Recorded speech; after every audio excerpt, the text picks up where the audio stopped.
possible. It's just not. Why not, you stupid bastard? So to start off the list, we have American Psycho. I felt like I would have really seen half of this film through memes. However, that kind of added to the film because I could see the context of where the memes came from.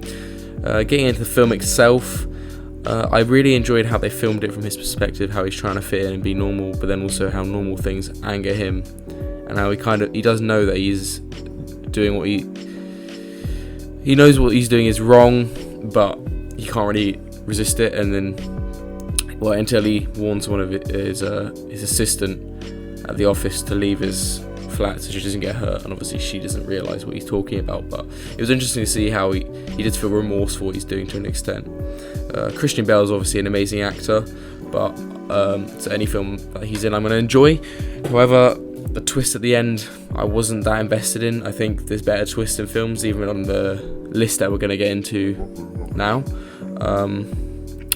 But yeah, overall 7.5 out of 10. But a 10 out of 10 for being Sigma as fuck! I am the one who knocks. So next we have my favourite TV show that I've watched this month, Breaking Bad. It's hard to give a review without giving half the show away, but all I say is it's great and you should watch it if you haven't.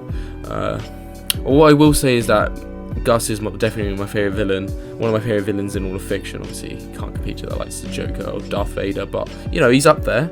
And then it's great to see Walter's character progression as well as his relationship with Jesse go from teacher to kind of business partners and this illegal thing, and it's just to see how Walter becomes unfazed and used to his criminal lifestyle.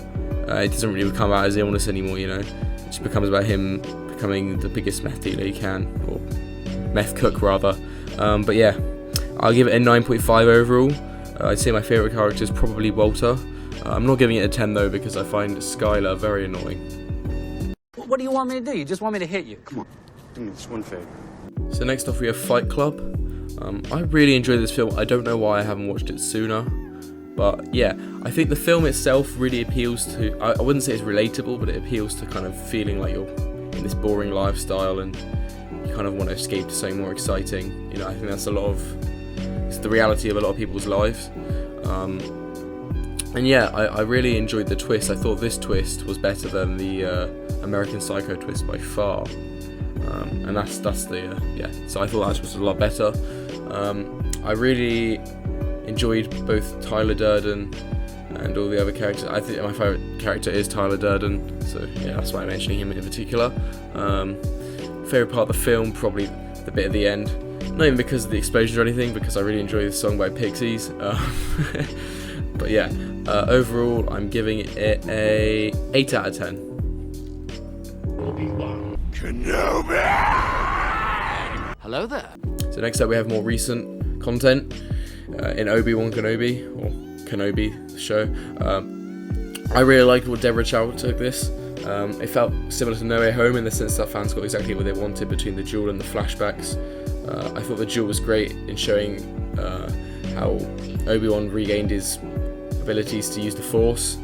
And I really enjoyed how they showed the duality between Anakin and Vader after his mask breaking off, and the use of colours, and just the shots overall were great. I did like the pacing of the story. I thought that Leia storyline could have been after episode 3 maybe stopped, but you know, I'm not complaining. It was nice to see young Leia and seeing where the character came from and how she's always been, you know, more brave than other people of her standing in terms of, like, you know, politicians and things. But yeah, I think that Reva is a good character. I don't know why Moses Ingram's getting so much hate. I think people just naturally tend to hate on people. You know, people hated on Hayden Christensen, now they love him, so I imagine it might be the same sentiment with Reva one day, who knows. But yeah, overall I'm giving this a 8.5 out of 10. I think there were some 9 out of 10 episodes, possibly 10 out of 10s, maybe the last 2 episodes, although I do think Reva going to Owen's house was a bit random to kill Luke. I didn't really enjoy that part of the story, but overall that last episode was great and it did not disappoint. So yeah, I do recommend watching this, and I'm excited for the season 2. Hold on to your butts, brochachos. So we have another recent show, Stranger Things Season 4, Part 1 and Part 2. I really enjoyed the direction they took this in. I thought it was refreshing, you know. I was really getting tired of the same thing every season, slightly different, you know. I mean, the characters were growing up, but it just felt very repetitive. This had more of a Stephen King horror vibe, and I did enjoy I did enjoy that a lot. Kind of reminded me of It and other films of that, you know, kind of nature, you know, 80s horror films basically. And then I did like the change of locations, how we got more info on 11, how it came full circle with Vecna.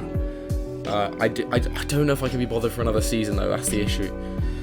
I really like Jim Hopper's character in Russia. I thought the Russia storyline was a bit pointless, but I did like Jim Hopper's character, like how it showed his toughness as a character. And I did also like Vecna as a character as well. I thought those were my top two characters. If I had to pick, I'd probably pick Vecna just because I felt like it clarified a lot about where the Upside Down came from and what this evil is coming from, you know. And yeah, overall I give this series an 8 out of 10. I think season 5 could be very hit or miss, but I probably will watch it just because it's the last series or the last season of the series, and I think it's good to, you know, finish it at this point. I ain't afraid to die anymore. So next we have a slightly older film, not as old as American Psycho or Fight Club, but you know, about 6 years old I believe, in The Revenant.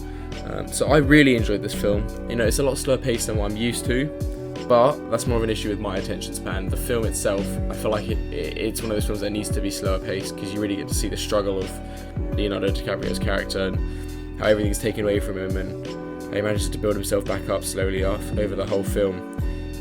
You know, fighting death at some points. It shows his strength as a character, and yeah, I did really enjoy a kind of metaphor at the end about, you know, how revenge will come to him and then someone else kills him. You know, I thought that was cool to see after he'd been through so much. He decided to let God or a higher power, you know, punish the man for what he'd done. I thought there was some great shots. I really like the location of the film, you know, it was different to what I'm used to, and great story. I'd say overall 8.5 out of 10. I suppose there could have been slightly more action. I feel like as much as I did enjoy the long shots, I thought there could have been, you know, some points where there was a bit more action, but overall, yeah, it's a solid 8.5 out of 10.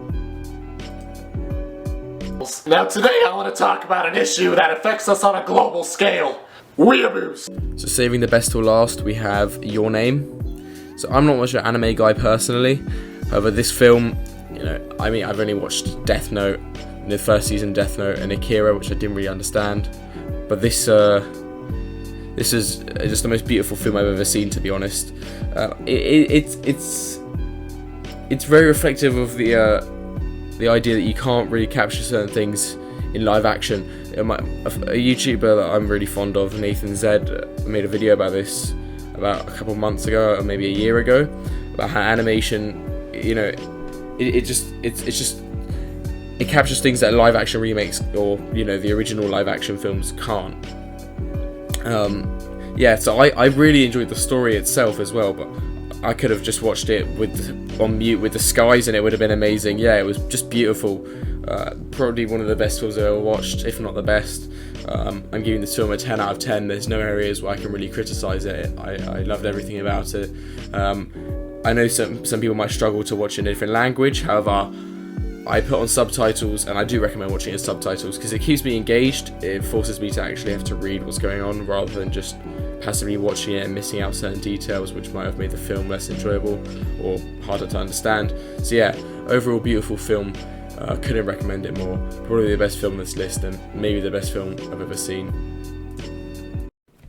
Thank you for watching.